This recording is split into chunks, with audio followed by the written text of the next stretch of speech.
Hey, hello everyone. I'm back. This is his mental podcast. Today I invite the oldest living comedian in Berlin to talk with us. So Andrew, do you want to introduce yourself? Yeah, hey, I'm Drew Portnoy. I'm the oldest living comedian in Berlin. Yeah, that's how I introduce myself sometimes. Yeah. Okay, but is that true? Are you actually the oldest living comedian? No, I think there's James Coon who although, Yeah. he could be. And there's German comedians who are older, but uh that's not as funny to say. It's always weird when I use that joke and there's like other comedians there that are older. I always wonder what they think. Yeah. You're like, okay, you are older than me, but you don't really consider us living. You're half dead already. Yeah, I think so. That's why or I get introduced as the grandpa of the comedy scene. And how old are you? 53. 53 is not that old, actually. Yeah, I don't know. It's age is like you can't it's like the sun, you can't stare right at it. I don't really Uh, know what that means. uh-huh. And how long have you been doing comedy?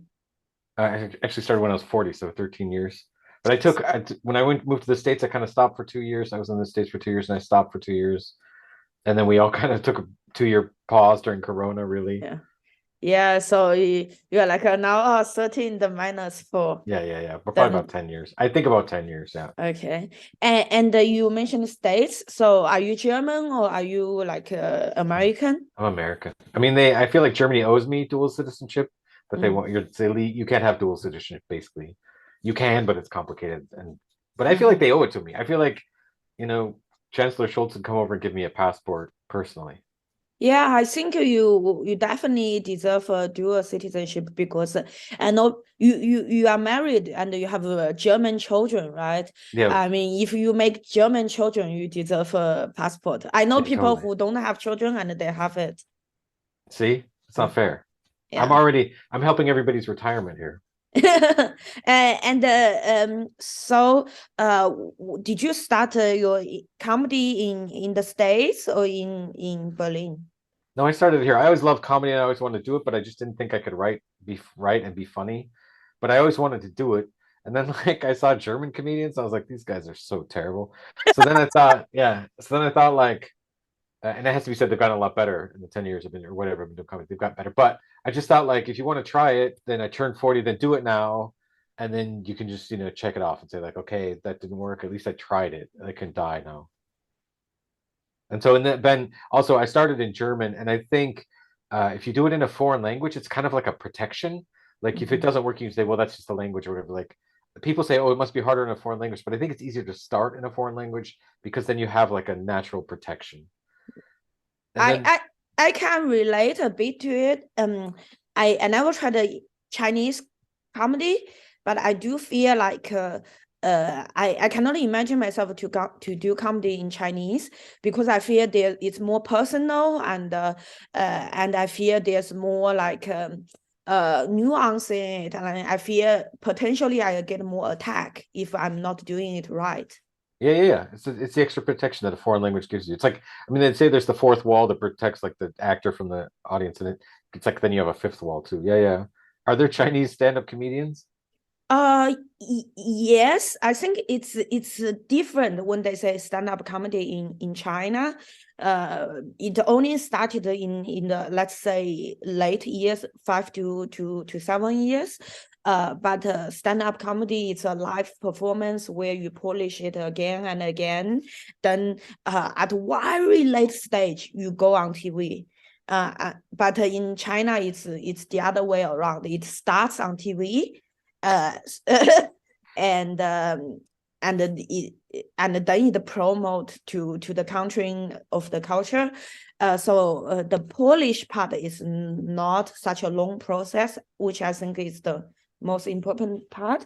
I actually got actually now in Berlin there's a Chinese Mandarin language comedy starting, but I'm trying to have a distance from it because if you see my comedy, like the Chinese culture, the China, this place is where I grew up, where I accumulate all my childhood trauma.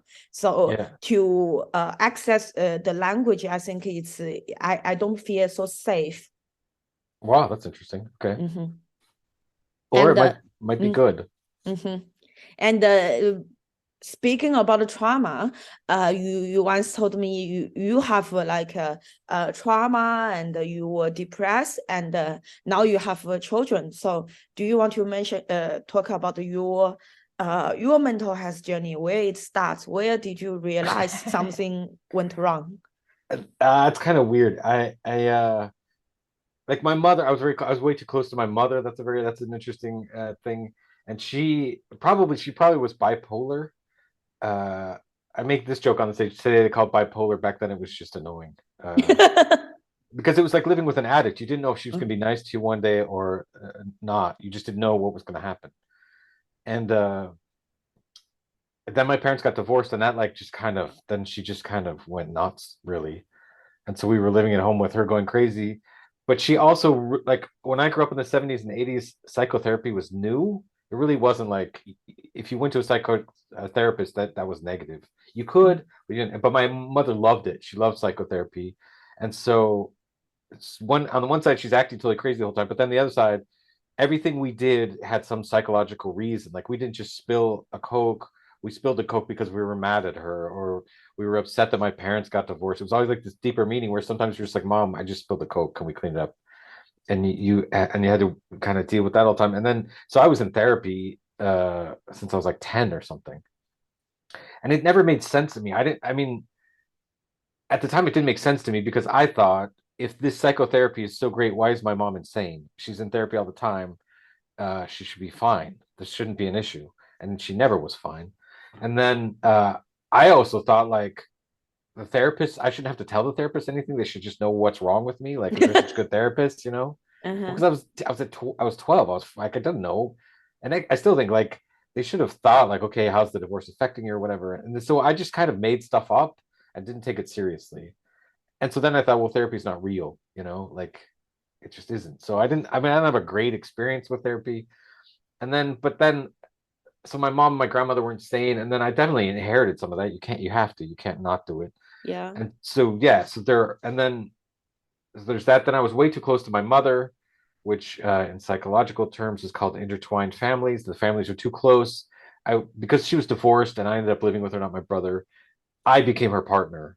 Like, I'm a 15-year-old basically dating my mother. I mean, it sounds horrible, but that's what happens, because she lost her partner. She had nobody to confide in. So then I was just standing there, and I was happy to have the attention of my mother. But because she was insane, like, one day we would be friends and I would tell her about these women I was dating. And then the next day she would be my mother and she would be mad at me for these women I was dating. And so you would be super intimate and confidential one day, and the next day she would use it against you. And so that was kind of brutal. And then when I finally figured all that out during college, I realized what was actually happening and that wasn't all right. And I wanted to talk to her. I was going to be like, hey, Mom, look, these things weren't okay that you did. Let's talk about it. She announced that she had fatal leukemia. So, yeah. So then what do you do? It's kind of like, oh, Trump, yeah, you won. Okay. You win the card game. Just never mind. And you say your mom being insane. What do you mean insane? Yeah, I mean, I probably use that term for my age group. That's a okay way to use it, but probably for now, it's not okay. It was just this thing you didn't. It was like living with an addict. You had no idea which version of her you were going to get every day. It was like the thing of, like, we would go out to dinner. We'd have a really nice dinner, and I would tell her, I'm dating this woman. This is what I think about her, and oh, we had sex. And then the next day, she would get mad at me for something inconsequential, and then scream at me that I'm an awful human being because I'm sleeping with this girl. We're not married. We don't go to church. And so that's when I say insane, I just didn't know who I was going to deal with. And it wasn't as if she was just not nice to me. She was horrible to me. She would scream at me. And I was the only person. There was no one there. I didn't have a father to protect me. My brother wasn't there. It was just me having to get screamed at all the time. Wow. And so to me, it seemed insane. Yeah. And you say she got a leukemia. Like, how long did it last? Before I assume she's not there anymore. Yeah, she died. Yeah, 2 years. And before she died, did you find a closure in this relationship? No, that's what I'm saying. Like I was at that point where I was gonna say like, hey mom, like let's talk about this. I couldn't even get to that because about the time I had the thought, she called me and said, "Oh, I have this leukemia. Who knows what's gonna happen?" And then you're focused on is she gonna survive or not? Because at the time, the way doctors talk, they always make it sound like people are gonna survive, even when they know they're not gonna survive. And so you're focused on that. And then that became, her dying. It took 2 years, but that became the focus. So no, there was never. And I'm not really bitter about it. Like I just took time to find out what all that was. Like that I know it's called an intertwined family, and like that it was unhealthy. And I mean, I'm not. Well, what are you gonna do? I didn't give her leukemia. She didn't do it to make me mad. So and losing your mother, whether regardless of your relationship with them, is awful enough. Especially I was 25. And now when you think about your mother, is what kind of emotions do you have? No, yeah, it still makes me sad. I mean, I can't watch a movie where somebody's mother dies when they're young. My biggest disappointment is she could be a really cool person, and I think I have two kids, and I think she would have been a really good grandmother. I mean, they say that the reason grandparents and grandkids are such good friends is because they have a common enemy, and and I think that's true. Like she could have taken all that mother stuff out that made our relationship difficult, and just been a really good grandmother, and that's not there. They don't have that. And you like your childhood sounds like quite chaotic. And you also mentioned you have children. How did you made the decision to become parent yourself? I mean, they talk about on. I thought like someday we'll have kids, but I didn't think we really. It just happened. Like I thought I was infertile, and part of her insanity was that she would tell us we were infertile because both of my uncles are infertile. So she was always like, "Your uncles are infertile. You guys will never have kids." And thinking back, like how insane is that? We're standing here. Like my brother and I are standing there. Obviously, somebody's fertile, but she would tell us that, and so I thought I'm infertile, man. And so then I was dating this woman, and I was like, "Well, I thought we would act like we're having kids, trying to have kids, and then we could see how the relationship develops along with like not getting pregnant, and then if the relationship really worked out, then we could go to an infertility doctor and figure out how to have kids." But that's not the way the world works. It was like the first time we slept together without protection, she got pregnant. Wow. And how long was it like since you are dating? We a year, like we've been together a 1 year, year. and I think, oh, so thanks. Sorry, my son just came home. Wow, thanks, man. He brought me a bubble tea. All right. Uh, yeah, we've been dating for a year, and I think like when you get a certain point in your life, and you're like, I'm ready to get married and have kids. Mm-hmm. So So you like having kids is not something you prepared for. It's like it just out of nowhere. yeah, It totally, happened. yeah. Mm. We were both unemployed, man. Neither one of us had a job at the time. And like while having a very chaotic childhood for yourself and being a parent, what how did you adapt to this lifestyle? How did you like how to I don't know. For me, I decided to not have children.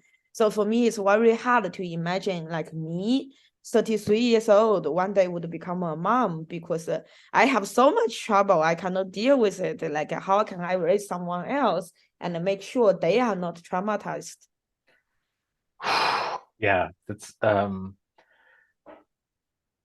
there's a couple questions in there. What do I do? I mean, I didn't have. I went to four different high schools. Like, imagine from the age of 14 to 18, I went to four different schools. That's insane. So the first thing I think I tried to do better than my parents is just give my kids some stability. Like, this apartment we lived in, they grew up here most of their lives. We lived in one other apartment in Berlin because we moved closer to their school, but they stayed at that. They were at the same school from kindergarten to 13th grade. They stayed in the same school, except for the 2 years in America. And so just give them stability, that they have the stability I didn't have. And then, I mean, it comes out like the insanity that I got from my mother. It comes out. It just appears. You end up in sort of crisis situation with kids. It's not. From the outside, it doesn't look like a crisis, but it feels like it. And it comes out there. And I wish sometimes I had just walked away, like I had just left the room. nothing horrible happened, but I didn't need to be screaming. So I wish I would just left out. But sometimes I tried to just say like, look, you're acting like your mother. Stop. And the other key to having a good childhood with your parents is have a good partner. You know, my partner's way more stable than I am. And when you are raising the children, how old are they now? Yeah, they're 18 and 20. Okay, they are both adults now. Yeah. So Well, you they're smaller than I remember how old I thought I was when I was 18, and yeah. looking at them, you're not as old as you think. When you're 18, you're not as old as you think you are. Yeah. I think when we were child, like you think, oh my God, I'm adult, I'm so mature, I know so many things. But you only start to understand, you don't understand so many things once you are older. Yeah. And then I think the thing, like you said, you're 33 and you can't imagine having to have a kid. A lot of having children is just reacting. You know, Mm, you don't have a choice. The child is mm, there. mm, I make that joke that the worst thing about having kids is they never go away. mm, And that's just it. They're there. You're like, if you ended up with a kid tomorrow, you have to take care of it. You don't have a choice. It's like having your dogs, you know? mm. There's a lot, you just get up and feed them because you have to. But I chose to have my Yeah, dogs. yeah, yeah. I mean, on some level, I want to have kids too, you know, like Uh-huh. it wasn't that. That's the other thing, like generations, this no children thing, that's you guys. That wasn't an option for us. That didn't even exist. There's no way you could have said to my generation, oh, I decided not to have kids. To Uh-huh. me, even it still sounds weird when millennials and Gen Z say that. Like, you can't say that. So Like, it was not a choice for you. You were just like, oh, of course I need to have children. yeah. I mean, I probably, even if I was your gen, probably would have decided to have kids too. I don't know. And with raising your children, now you almost fulfill your like function. Now they like very soon they don't need you anymore. So Yeah. with this journey, have you learned something about your mom's experience or trying to make sense of some of the complicated relationship with your parents? Because for me, like uh, my mom had a very difficult life, and now I'm a adult and looking at how difficult my life is, and I feel like drained and difficult. Then I'm thinking, oh my God, it must be horrible. Like she was with me, and at my age, like how difficult is that?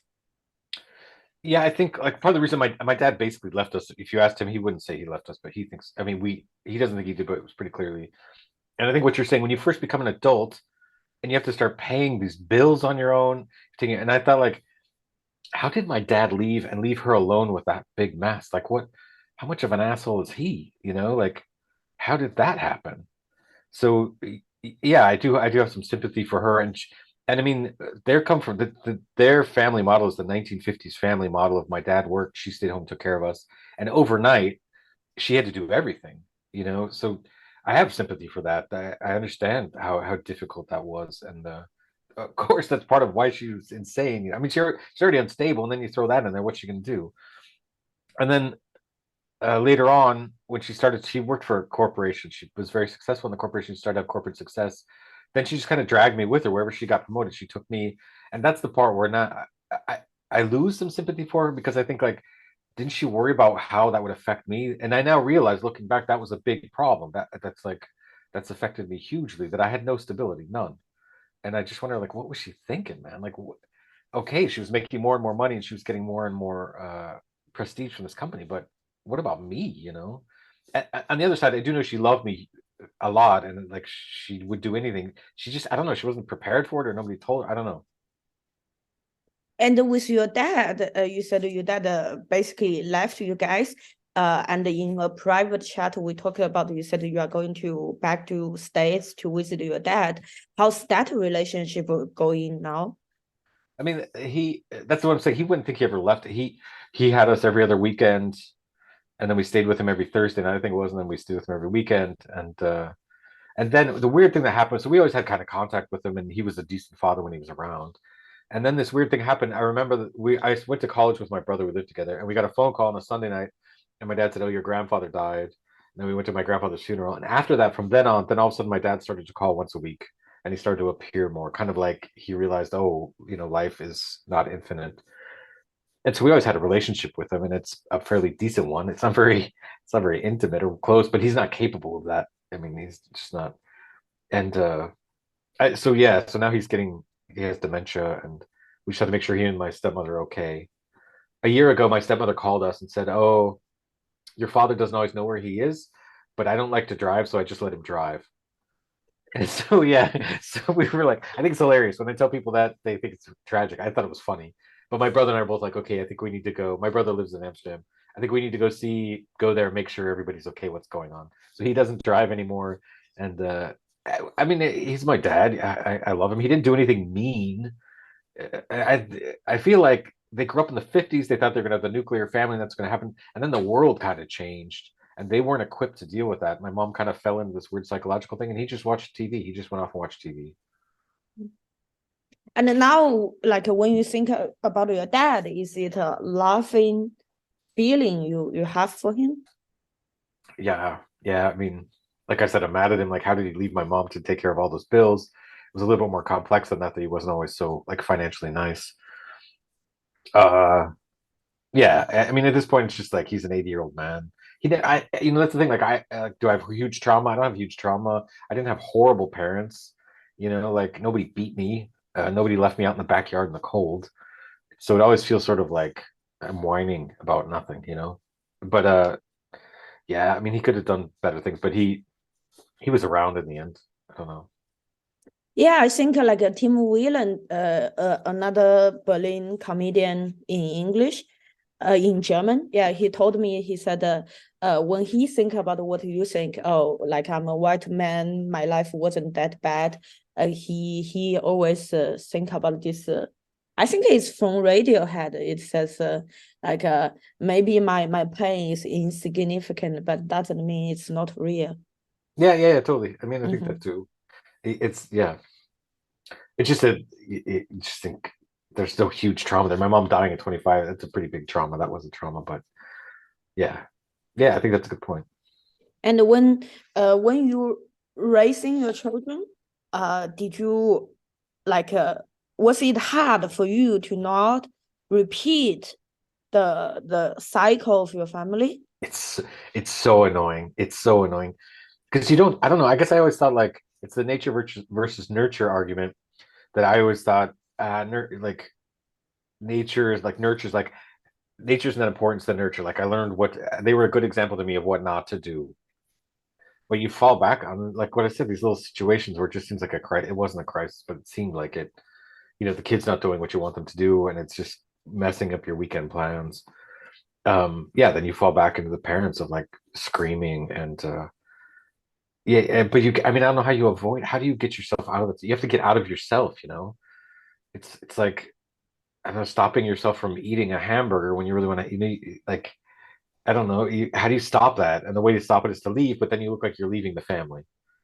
So no, I wasn't successful in that. I think like where I excelled, and I think I hope evens out that part is that they stability. Like Mhm. they know I'm here. They know we're always here.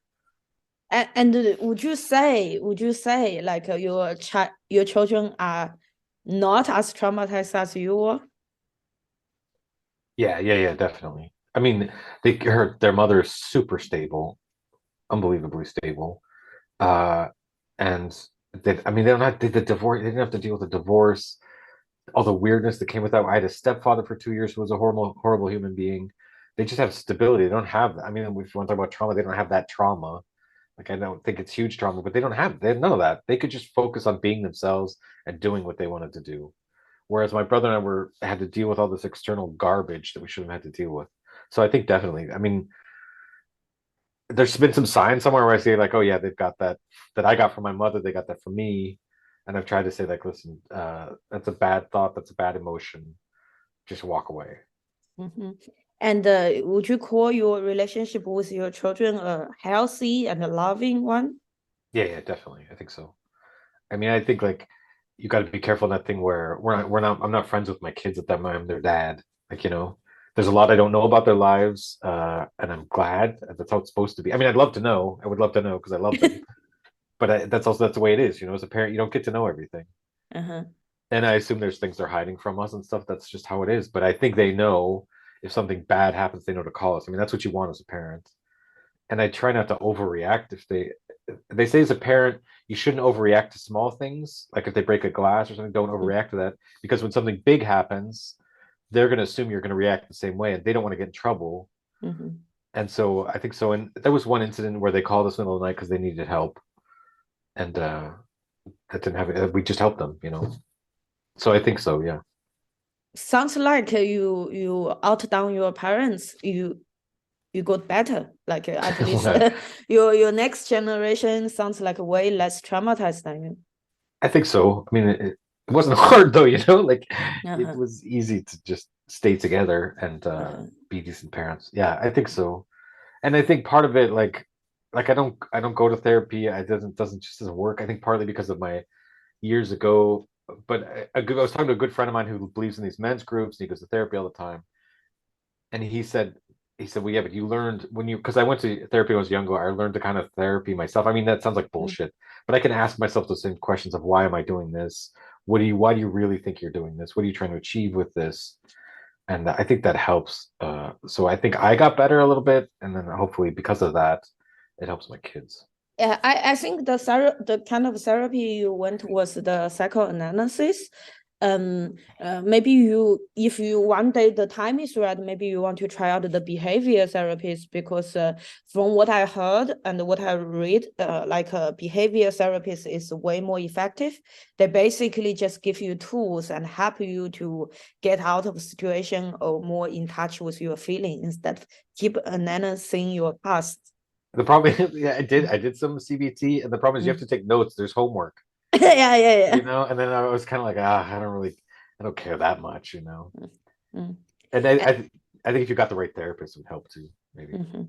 And about your current mental state, or like in the past years, would you say you live in a stable situation? Would you say you are like mentally uh fulfilled and mostly happy? Mostly happy. That sounds like a loaded term. Yeah, I think so. Yeah, I mean, I'm like mostly happy. What is that? Yeah, I think like professionally, there's some issues. Uh, I mean, my last full-time job, I realized like if you work in an office and you think everybody in the office is an asshole, and that's been happening for 20 years, at some point you have to admit maybe you're the asshole, you know? Mhm. And that like I got laid off. I didn't have a choice, but I think I was starting to think like, okay, how could I navigate a full-time job and really do that? And especially at my age, you need to focus on your career because you need retirement. But then I got laid off, and so now it's kind of like, well, what do I do? And I earn a lot of money with comedy, but I don't earn like I need to get up to the next level of comedy to make the real okay money. I'm not talking like the stars that make gobs of money, but it would be nice to get to the next level. Maybe I'm too old for that. And so kind of like my biggest worry now is, yeah, where's the money coming from? It's okay for the moment, but something has to happen soon. So that's like the biggest weight on my mental health. I think as you get older, it feels like mental health like it kind of just gets scarred over some of the stuff, you know? Like talking about my mom's death, like yeah, I can't watch a movie where like and sometimes I have to turn movies off if parents are dying and stuff. But it does feel like it's not as raw as it used to be. So I think I'm mostly happy, yeah. Mhm. That sounds good.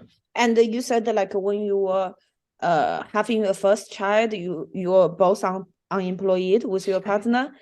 How did it work out? You know, at my age, I'm 33 years old. And in the past, like thinking about the people who have children is like, oh, far away thing.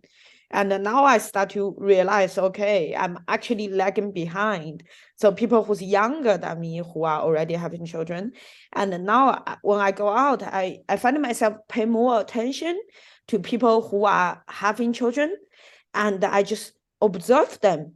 And I just amazed. I'm like, how can they be so young and have children? Why they choose to ruin their life at such young age? Or I'm like, they look so young. How can they take responsibilities? I'm just constantly amazed. I'm like, this, why they are so young? Yeah, I mean, the big thing is you have no idea how much of a responsibility it is. I mean, it sounds like maybe you do, but most people don't. I didn't. You just really you don't understand what that means to say they never go away and they're always your responsibility.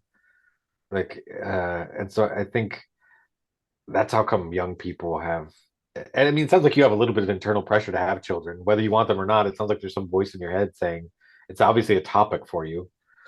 And but I think we went to, like when my wife, she had to have a sonogram of the baby, and we went to this clinic in kind of a poor neighborhood, and we were 10 years older than every other parent there. And I thought the same thing. You know, I'm like, you people are 20 and you're having children. Like, why? Like, yeah. And you just have no idea how much it's gonna change. I think a lot of people are like, let's have kids. We're a couple. We love each other. Let's have them. And then they get them, and it's just like, oh my God, what have we done? Like, and you can't just, you can't, put them in a box and write Zoom Fishing on it and put it on the street, like they're yours now. And Yeah, then, and I and think a how did you little, survive this? okay, so all right, the first question, we were unemployed. Luckily we live in Germany. I had worked for, back then we called them .coms, now they're called startups. I had this crazy job there, made way too much money, and they laid me off. So I got three-quarters of that salary for a year. This was back Wow. when there was no jobs, there was nothing in Berlin. And so I got laid off. So I got this crazy salary for a year. My wife also got laid off. That's why we were both unemployed. And that's what she said. I was getting more unemployment money than she made when she was employed. So we just kind of lived well for like the year she was pregnant because I got unemployment. And then right when it was about to get crisis level, I just got a job offer out of nowhere. And so the money thing was solved. And then if you solve the money thing, then you're pretty happy. Then that's easy. Then it was just raising the kids. I don't know. Then and it was Berlin back then. There was nobody in Berlin. There was nothing here. It was cool, man. You just went out. Mhm. And have you ever had an existential crisis while raising the children with all the pressure? Have you ever thought, oh my God, I can't do this? Yeah, a lot. I mean, luckily, like I can't. My partner. That's when I was like, I can't do this. I'm leaving. Then you think, well, she's there, so it's okay. And like she knows I'm kind of insane too. Like early in our relationship, like when I kind of flipped out on her once, and we talked about it later on. I was like, "What do you think?" She was like, I just let you flip out, and I thought you'll be over it at some point, and then we can get back to where we were." And so I think she does that when I feel like that. I did. I mean, I tell that I actually have a bit. I haven't done that much on stage where I had a really good weekend in New York once doing shows, like really good, like good shows, East Village comedy and stuff. And I just thought, like, you know what? I'm gonna stay in Manhattan and do comedy. I'm gonna leave my wife and my kids. Screw them. This is what I'm gonna do. Yeah, yeah. And then I realized, no, you're just being your father, and it's just comedy. Come back to Berlin. Mhm. And I mean, that was also my uncle ended up with the same kind of leukemia as my mom, my mom's brother. They both had the same kind of leukemia. So there was probably some trauma in there trying to deal with. Now my uncle's dying of the same disease. Now, And are you then afraid you have leukemia? no, no, that's funny. My doctor knows. I'll just go in there and she's like, "What do you think you have?" And then but she's really cool. She'll do tests to show that I don't have it. But it did work. When my uncle did die of that leukemia, the same leukemia. What it affected was like, okay, what are we going to do with our lives? Realizing I was glad I had this family, and what the ultimate uh, result was that we moved to America for a couple of years because that had always been sort of like at some point we want to live in America. So then we're like, okay, well, life is not infinite. We now know that.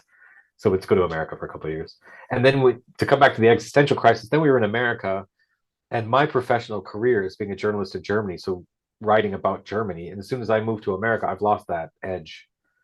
So my wife got a really good job in a cool store. My kids loved their school in America, but I couldn't find a job, and that was pretty brutal. Mm.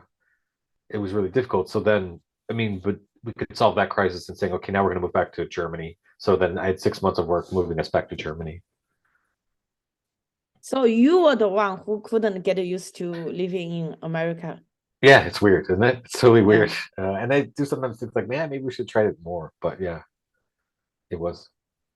And on stage, you talk about you had some like edible experience with your wife. So I heard that in the 90s there were lots of hipster in Berlin, and now they are all parents. So I guess you are one of them. How did you raise your children like regarding like their drug use? Are you one of the open-minded person? No, I'm not like you got to be super careful with like weed is okay. How are you gonna like I have lots of friends who smoke weed and that it's probably less harmful than alcohol. Mm. And I drink way too much alcohol. And But I just say, weed is fine, but don't mess with anything else. Like, I mean, I had a friend in Denver, friend, an acquaintance, a guy I kind of looked up who made furniture, who just tried heroin for fun. And then, a couple months later, we saw him sitting on the street at the homeless shelter. Like, you just can't joke around with that stuff, really. So, raising my kids, I just said, marijuana, that's it. And even then, I'm like, don't do that. But yeah, it's hard to go on stage and say, "Oh, your mom and I did edibles once." Do they watch your comedy? Yeah, yeah, sure, they come. Yeah, they don't mind it, even a lot of Okay. it's about them. Yeah. And they are they like do you feel uncomfortable when you talk about sexual stuff? No, the only one time my in-laws were here, my wife's parents, and then I mean, the thing on stage where I'm like, I have one bit about how like about my wife and I having sex, and so my kids are there, my wife is there, her parents are there. My brain is like, do not do this bit. Whatever you do, do not do this bit. And then of course your brain's like, well, let's do this bit. And so then I'm talking about having sex with their daughter right in front of them and their grandkids, and my kids still bring that up, like, well, Dad, what are you doing? So they So don't mind. your children, did they feel embarrassed or they feel it's funny? No, they were embarrassed. Yeah, they don't think Okay. it's funny. They don't think their mom and I having sex is funny at all. There's nothing. They don't want to even know about it. They don't. Well, fair enough. I didn't want to know about my parents having sex. I don't know. Mhm. And will you say your children like are happy people? I think so. Yeah.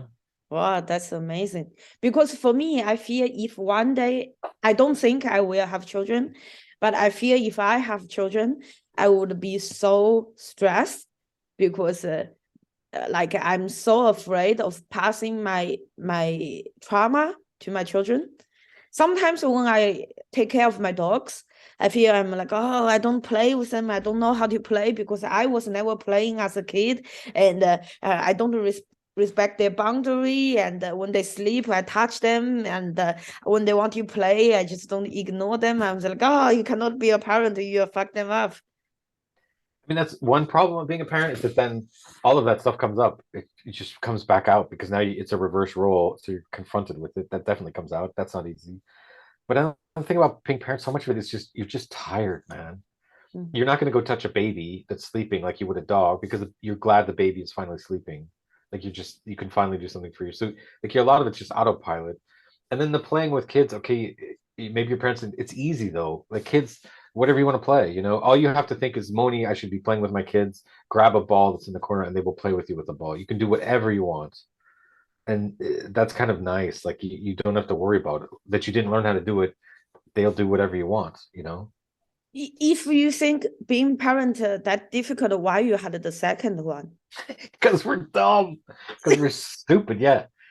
No, I don't know. Uh, I mean, the first one was great. She slept quick. She was super easy. She just like being. It was like she just like being with us. So we're like, let's have another one of these that just likes being with us. And then of course he was terrible.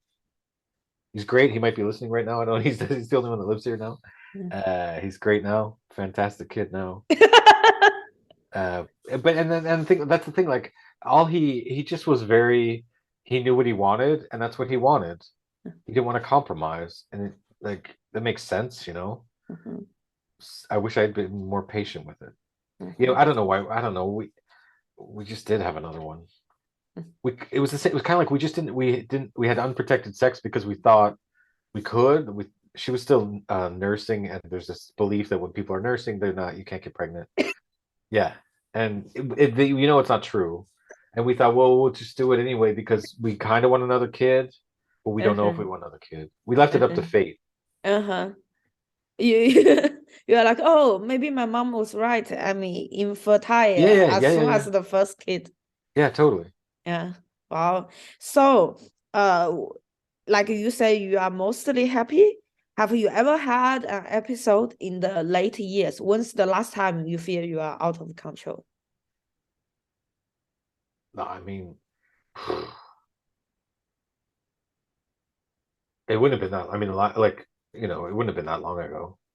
Like the thing is, I work at home. I work alone, Mm. so it can happen where I'm just here. I just go for a walk, or I mean, a couple days ago, I was on a walk, and I don't know why this dude like he like he crossed against the light. That's the man crossed against the light. But then like he made a big deal. He basically just bumped into me. I could have gotten out of the way. And for a second, I thought you could get out of the way. And I thought, like, I'm not going to get out of the way. And then he bumped into me. And then he started yelling at me. He's like, what? And then I was going to start yelling at him. And then I thought, man, you know exactly where this is going. This is just you taking your frustrations out on whatever, on this dude. And I just walked away. But it took all my effort to walk away and not turn around and go back and start yelling at me. Anyway, I kind of bumped into him because I wanted to piss him off. And that's definitely not control. That's not a good way to live. So for you, out of control is just that. Sounds like Well, your life is pretty good. I don't know. I mean, it's hard to like explain all the emotions and everything that was in me at that moment, the rage that's in me, and feeling like I can't. I mean, there hasn't been a time when I haven't gotten in a huge fight with my kids in probably 4 years. That was probably the last time where it was like, because kids don't give up. They don't know the consequences. They don't know where. And if you don't give up, then it's just going to go. You're going to end up in prison. That hasn't happened in 4 years, probably. So four Uh, years ago, what happened? it, uh, it was a stressful situation because a good friend of ours died, a good family friend. And then I don't even remember what it was over, just like something banal of like, eat your dinner. I'm not going to eat my dinner, eat your dinner. And then it just ends up with like, I'm leaving. Well, if you leave, we're going to call the police. No, I'll call the police. Like, That's just, yeah. so stupid. Yeah, yeah, yeah, yeah. And those are the situations where like I should have just left. I should have said, no, Uh, I'm going to leave for 15 minutes and come back. But that's the same emotion I had when the guy bumped into me when I was like, I caused the situation because there was some frost built up uh. inside of me that I wanted to get I out. think you are pretty in control because like when things escalate, you have you know to take a pause and to leave. I think that's really really good. But so why is that rage in there? Where did that come from? Like that would be nice to get rid of. Yeah, maybe you should go to therapy. But And yeah, okay, let's talk back to comedy. Like for me, I think comedy really helped me a lot when dealing with emotions. For example, I remember like I started the comedy in 2018 when I was depressed. And the one of the comedy show really, really, really shocked me was Three Mics. Have you watched it by Neil yeah, Brennan? yeah, Neil Brennan, yeah, yeah. Yeah, I was like, wow, I didn't know you can use comedy to talk about things like this and depression, your self-doubts. Have you watched any comedy show that give you a feeling, oh my God, that really describe how you feel? I mean, I think that's why I loved comedy from the beginning. I saw George Carlin when I was like 12 or something. And I mean, he was just talking about baseball and football, but I thought, wow, that's exactly how I feel about those two sports. And he's not only saying how I'm thinking, he's saying it funnily. Like this is fun to watch. And then I think that's what I like about comedy is that you get to go inside these people's lives and see what their life's like. And like Neil Brennan, his tragedy or whatever, or your comedy about what it's like for you. I mean, you're not just a Chinese expat living in Berlin. You have all these personal issues you talk about on stage, and so I think that's why I like comedy. Yeah, even now, like the comedians I watch, it's all it is that I mean it's got to be relatable, right? That's the thing about Mm. comedy; it has to be relatable. And so I can't remember anybody who said like, "Oh, well, I mean, you can't say his name anymore," but Louis C.K. talking about having children, he Mhm, was one of the first to say like, "Yeah, it's not all great having kids." mhm. Uh, so I mean, yeah, it's probably shouldn't talk about, but any of those, like, sure, it happens all the time. That's why I love comedy. And if you would recommend one or two like comedy shows like really like can relate to your struggles and your mental challenges, do you have one or two recommendations? For mental struggles, I mean, he's dead now. Louis Anderson. I don't know a special by Louis Anderson, but Louis Anderson was one that I thought like when he talked about struggles with his family and struggle that would be one like with Louis Uh-huh. Anderson. I would definitely listen to that. I don't know who else. Like for like mental health, I don't know. Like it's tough. But Louis Anderson, I think would probably be up there. I don't know. Who do you listen to that you think besides Neil Brennan? I think Neil Brennan is really, really great. But my personal favorite, I think is by what's his name? Ricky Reinoid. He's not very famous. He has a comedy special recorded on YouTube. So it was done in the 90s, called Owning the Truth is Funny. So basically, he from a really, really like a dysfunctional family, growing up with an alcoholic single mom in poverty, and I being like witness his mom being like assaulted in front of him, and then like a lots of really, really dark stuff. Then finally had a stepfather like making his life whole again, really full of love, and eventually found out the stepfather is a bank robber. And then he talked about his love life, how insecure he is, and this kind of things. And basically, he had a burnout from his career. Realized whatever he say on stage is not true, and he doesn't care about it anymore. So he went into a retreat. Eventually, he developed this one-man show. Basically, everything in this show is truth. There's not even one lie. So he just used real life as his material and put this show together. It's really authentic, and it's really, really touching. When I saw this show, I was like, wow, I didn't know you can do a show like this. So I think my style, if anyone watch my solos are very close to this. It's my Northern Star. So part of it not funny at all, but it's the main narrative. But I put it together and somehow make everything funny. I think for me doing comedy is it's more about dealing with my mental issues than writing jokes itself. But I think that's totally true. That's where it comes from. Is like these things that you have to deal with in life. You're thinking about them all the time anyway. And then then you just put a funny spin on it. I mean, you're kind of putting a funny spin on it for yourself anyway. I mean, this bit that's destroying right now in my German things is about how I was in this office and the Germans were having cake, and they just could not stop talking about the cake, and the cake was the biggest thing you've ever heard of, and I just wanted to murder them all that day. And so I just talk about it on stage, and it's funny now that it's funny on stage, but that day it drove me nuts. Really drove me insane. But I think that's why we're taking a look at these things happening in our lives anyway. We're observing them sort of as an outsider, and that's why you end up coming to comedy. Yeah. So then if it's not about mental struggle, what's your all-time favorite comedian we can check out? Maria Bamford, probably. Oh, cool. And she also, I mean, there is also mental illness in there that I think hers is so extreme, but you can kind of learn about your own because you're like, well, I have that, but not to her the extent she has it. But you're like, okay, then I am okay.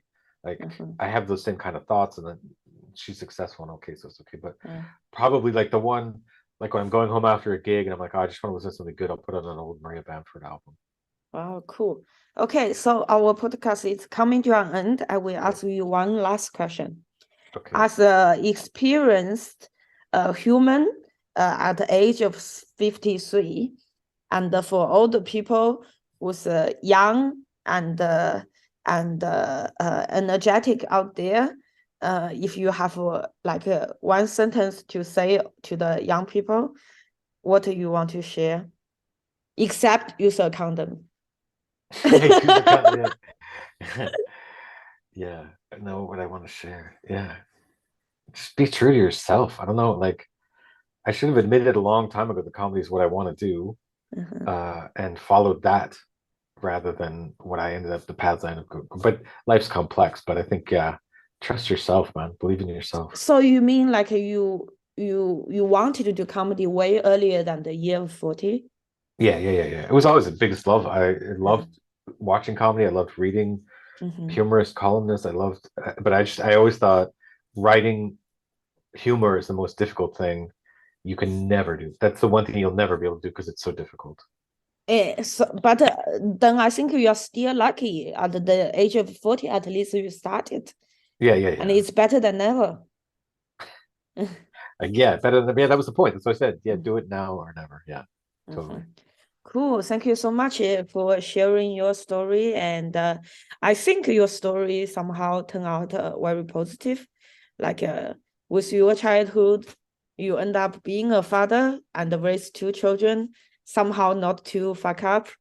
And you took care of yourself, you took care of your family, and you survived. It's not over yet, man. But still, from biologic sense, you already pass on your genes. You are already I'm done. yeah, already successful. Cool. Cool. I feel better. Thank you very much. And hope you have a great day. Thanks. You too. Bye-bye. Bye.